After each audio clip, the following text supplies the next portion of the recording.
I'm not patting myself on the back because honestly, you see this flag behind me. I'm an American. I'm proud to be an American. I wanted us to win. But I'm going to go Yeah, through some basic things that I saw right off the bat weeks ago that pointed me to this and why I was confident in making that call. All right, y'all. Back at it again. Beardy Bros Golf Show, Ryder Cup special. Know why you're here. But we're going to get into it. I'm Rod. and I'm Marcus. And before the show, put up a little pre-show question based on, the results of the Ryder Cup. We're going to go ahead and get this conversation started and jump through all the different topics and hoops, and backtrack. I'm going to do a little bit of patting on the back here, and something that I predicted came to fruition. But I was confident when I said it, and it did pan out. So the question I threw up there, what was the primary reason for the U.S. failure and European triumph in this year's Ryder Cup? There's a lot of things you can point to. There really are. Um, I don't. I'm going to ask you straight away what you thought. The major failure, or on the European side, right decisions that they made to come to this result that we ended up with. You called it. I was a little bit hard headed on the subject. I thought the guys were gonna toss bad captaincy aside and perform anyways. But first session goes. You see the parents. I mean, like literally. I mean, when you go from favorites to underdogs just based off the first session pairings, it says a lot. That was the beginning of it all. I mean, they just never recovered. They just I mean, never recovered, man. history in no time in the Ryder Cup history, the 44th playing of the Ryder Cup, has there ever been a 4-0 shutout? Never. Embarrassing. And that's how we start out. And that wasn't that wasn't the only record that we incurred on the negative side this week. So yeah, like you said, the pairings in day one were just off, and I think there Bad. was articles already written about having to go back to the drawing board, and Zach Johnson immediately recognizing the folly in those Yeah. lineups. So should have been prepared, but I'm going to go back to round one. Let's look at our matchups, and not only were they lopsided and bad, or shouldn't say lopsided, but they were just bad, is because Right. like the scores were just, they weren't really close matches at all. So day one morning session, we had John Rahm, Terrell Haddon going out against Scotty Scheffler and Sam Burns. They get knocked out 4-3. Okay, we have the same result, 4-3. Hovland and I'm probably saying this wrong. I think I heard him say it differently on the broadcast, but we've been saying Aberg. Did you hear something different? I was Yeah. I was listening to a lot of it. They said Aber, Ludwig Aber. Yeah, yeah, I heard that. And the few times that I actually had the volume up, I was listening primarily Yeah. with the volume down. So that's Hovland and Aber against Homa and Harmon. Homa, honestly, for the Americans, just jumped to it. Had probably had the best week. Three and a Yeah. half points. That loss on day one was his only loss. He went 3-1-1, which we'll jump more into individual Yeah. results. The other two matches were both 2-1, a little more competitive. Shane Lowry, Seb Straka versus Ricky Fowler, and Colin Morikawa. Rory McIlroy, Tommy Fleetwood went up against Xander Schauffele and Patrick Cantlay. 2-1. Again, a little bit closer, a little more competitive, but ultimately the same result. Ending the Yeah. day, this morning session, down 4-0. Really poor play and not being able to scratch out a point, a half a point. And the afternoon wasn't dramatically better, ending with three ties and the Euros getting a full point, going 5-3. Again, McElroy and Matt Fitzpatrick going against Colin Morikawa and Schauffele. The boy McElroy was on one. Easily. the dominant player in the whole event. I mean, bro, Yes. you just didn't stand a chance if he had fairway Jesus or King Pace. I mean, he was rocking and rolling. I mean, then came out, did what he was supposed to do in solos. I mean, I mean, excuse me, the U.S. side, Max Homa doing his thing with three and a yeah, half, but then you have a massive drop off with Harmon, Cantlay getting 2 points apiece, Kepka 1.5 points, Thomas 1.5 yeah, points, and then we have one, and then like Ricky Fowler getting shut out. So, God, there's so many stories to go through on this deal. After day one, again, we had some scrambling, we had some panic. A lot of people are picking on the picks and the players that were selected. I don't think it was the players, to be honest. The talent was there. I mean, when yeah, that's one of the things that we were looking at is that this is a talented group of golfers, and you're going to always have a handful of guys that are not on their A game this week, and you have to sit them out. yeah, You have to take some chances with others. But when you have your team just low energy and they're not really, Zach Johnson kept trying to reemphasize that, oh, they're out there fighting for each other. I didn't feel that until no. like the second half of the second day. And, today I wasn't feeling the team energy and rooting for each other. What is your perception of how all that went down from a team energy standpoint?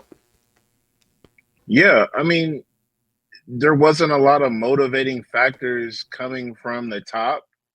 There was no like, and I think, and it's wild to even say, but I feel like if you're that type of player, not that you even need something to give your motor a go, but there should have been something said or something mumbled or something amongst the players to get y'all going. Like I heard somebody, even if it's falsified, you need something to get the juices going. And if it's something like, hey, like man, they said they was about to drub us, bro. They said we wasn't even going to score after the first session. So, like, something needs to be said to where the juices are going immediately. There shouldn't be some type of form of like, well, I don't know. We just didn't have it. Like, I mean, like, and then the excuses they've already started. There was a Well, call going around from player to yeah, we saw that. player. We saw that on Oh day my two. god. He was already, and it was even the way that Johnson mentioned it. It was vague. He said something's going around, right? I'm glad we have a doctor in the room. Some sniffles, bro. We're talking about a common cold knocking people out, or not being able to get some For real? emergency dog. Dog. After that first session, he was already coming with the excuses, and it was really awkward. I missed the Yep. first morning session. Ended up watching the replay, but I ended up waking up near the end of it in that morning and catching his post round interview and seeing the drubbing. I think I watched the final few holes, but just he couldn't come up with the words to justify what had gone on that morning. And then, of course, had to go back in the team room and reshuffle the lineups. Uh, let's backtrack a little bit. We talked about the play beforehand with Max Homa, JT getting some reps in a couple weeks prior to the Ryder Cup, but all 12 Euros, and I didn't even realize it was all 12. All 12 Euros played in the BMW PGA Championship a couple of weeks before as well, all Yeah. getting reps. So 9 out of the 12 American players had not played in 5 weeks. That's ridiculous. Unacceptable. I I don't know how that even passes muster as a Unacceptable. captain of a team to not get your players out playing golf somewhere within 5 weeks. I forget the other one is going to be Brooks Koepka because he played that live Brooks event Koepka last had week. to. So, it's like, damn, man, when you think about that and the struggles, like, no one came in incredibly hot on the U.S. side. We saw Hovland win the FedEx Cup, hot. There were questions about JT, which I'll give him credit for being playing respectably throughout the week. I will. That was the questionable pick. Ricky Fowler. That one now will be questioned into perpetuity. Bro, he played the morning session on Friday on Friday, and we didn't see him again until today. Solo What do you think single. about Ricky, man? hmm What do you think about Ricky, man? I mean, I know he had a I resurgence this year. I think it was a mix of both. I think he got froze out, and I think also he was the fall man. I mean, and I don't even like believing in stuff like that, but the interviews have already come out. You know what? When the guy that's captaining your squad is already like just thinking about stuff he can say to get off the hook for his guidance and his form of captaincy, you know what? It it's only so much you can say about the player, but we already got to it. It's unacceptable for 9 out of the 12 American players to not get any kind of competitive play in. Even if see, even if you come over early, right? You go over early and you play in the freaking BMW championship. You go over there and you play at Right. Wentworth with the homies. It's still 2 weeks before. Y'all can buddy it up then. Y'all are all on the PGA Yeah. Tour. I get it. It's just one Get week out the year that acclimated. we're rivals. Yeah. Exactly. Get acclimated to the time change.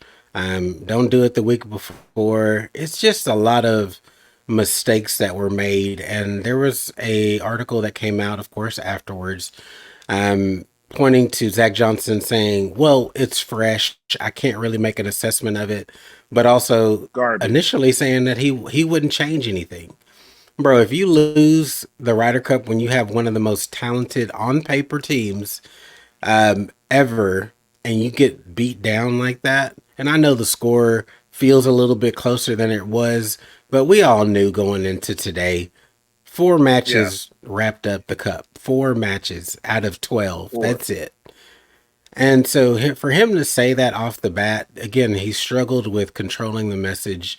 He's just not good on the microphone. But saying that you wouldn't change anything, look, the we said it. Okay, you ended up losing by four.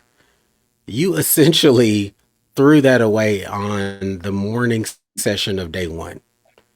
You get a from jump. couple of points out of that. You get 1 point out of that. You get a whole point somewhere on day one. One whole point. You go into the second day 6-2, 5-3, something respectable. You're in touch. You can kind of scratch out the rest of the days, and it becomes a lot more. It's a different tournament at that point. But this man Yes. said he would change nothing, and I will kind of. I'm not patting myself on the back because honestly, you see this flag behind me. I'm an American. I'm proud to be an American. I wanted us to win.